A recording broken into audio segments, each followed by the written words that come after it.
یہودیوں کی اذان کو شیما کہا جاتا ہے۔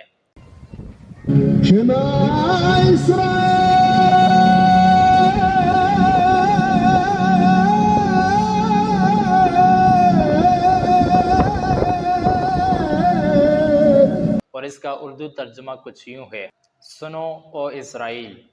یہودا ہمارا خدا ہے اور وہ ایک ہے۔ ہماری دعا ہے کہ خدا کی حکومت ازل سے ابد تک رہے۔ تم اپنے خدا کو اپنے پورے روح اور اپنے پورے دل اور اپنی پورے طاقت سے محبت کرو،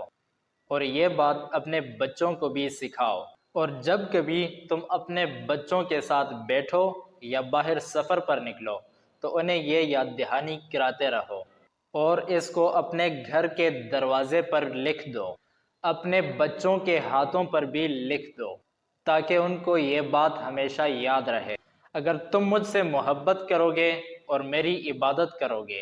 تو میں تم پر آسمان سے بارش برساؤں گا، جس سے تمہاری زمینیں سرسبز و شاداب ہو جائیں گی اور اس میں اناج اگے گا، مویشی گھاس چریں گے اور تمہاری خوراک بنتی جائے گی۔ اور اگر تم لوگوں نے میرے علاوہ کسی اور خدا کو پوجا تو میں آسمان کے دروازے تم پر بند کر دوں گا